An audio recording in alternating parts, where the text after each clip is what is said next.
Bonjour à tous et à toutes, soyez le bienvenu à la prière du matin. Avec une grande grâce, le Seigneur nous rassemble aujourd'hui comme frères et sœurs pour prier, pour nous confier à sa miséricorde.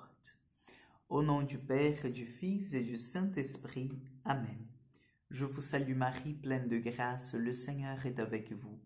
Vous êtes bénie entre toutes les femmes, Jésus, le fruit de vos entrailles, est béni. Sainte Marie, Mère de Dieu, priez pour nous pauvres pécheurs, maintenant et à l'heure de notre mort. Amen. Notre-Dame de la sagesse, priez pour nous. Nous allons prendre, chers frères et sœurs, la deuxième lettre de Saint Jean, chapitre 1, versets 4 au 9. Moi, l'ancien, à la dame élue de Dieu et à ses enfants que j'aime en vérité. J'ai beaucoup de joie à trouver plusieurs de tes enfants qui marchent dans la vérité selon le commandement que nous avons reçu du Père. Et maintenant, dame élue, je t'adresse une demande. Aimons-nous les uns les autres.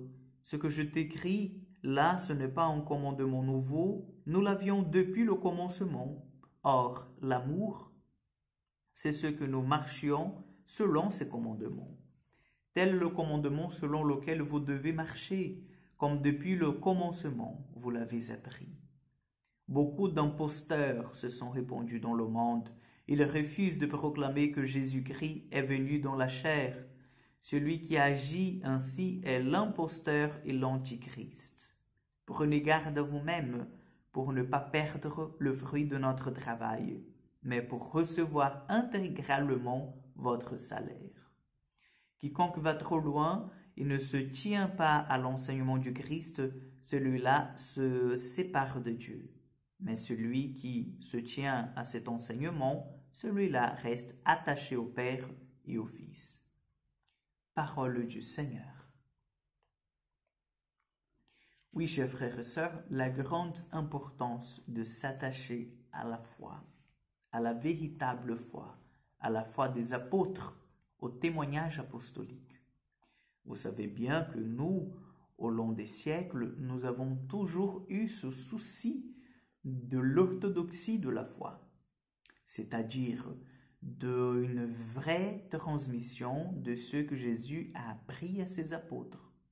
C'est pour ça que chez nous, chers frères et sœurs, la transmission de la révélation divine se fait s'assure par une triade, c'est-à-dire la parole de Dieu qui a été mise par écrit, qu'aujourd'hui nous appelons la Bible, la tradition qui a été transmise, n'est-ce pas, la tradition apostolique qui a été transmise oralement de génération en génération jusqu'à arriver à nous, qui sommes les chrétiens du 21e siècle, et le magistère de l'Église qui nous assure l'authenticité de cette parole qui nous est transmise.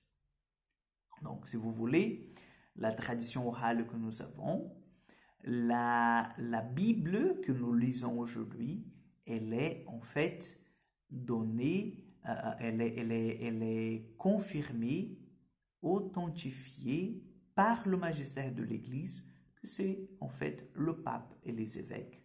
Eux qui aussi viennent de cette tradition apostolique, c'est-à-dire le pape, c'est le plus simple parce que nous savons que c'est le successeur de Pierre, et puis les autres évêques que sont les successeurs de tous les autres apôtres, les 11 apôtres en fait, qui ont suivi le Christ, qui ont découvert le Christ, qui ont été les témoins de sa résurrection.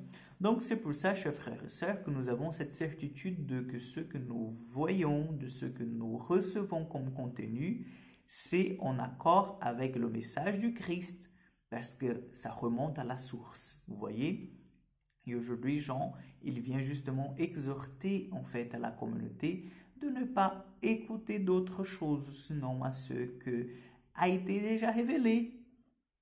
Et vous voyez, chers amis, Jean, il est un contemporain du Christ. Nous voyons ici, c'est quelques années après la mort de Jésus.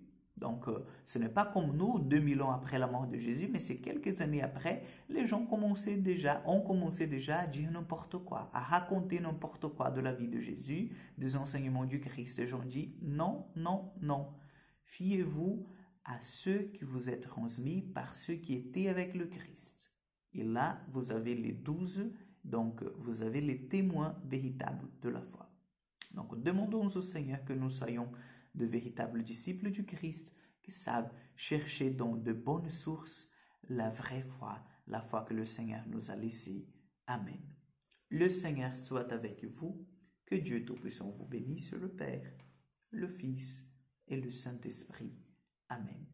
Bonne journée à vous et à demain pour encore une prière du matin.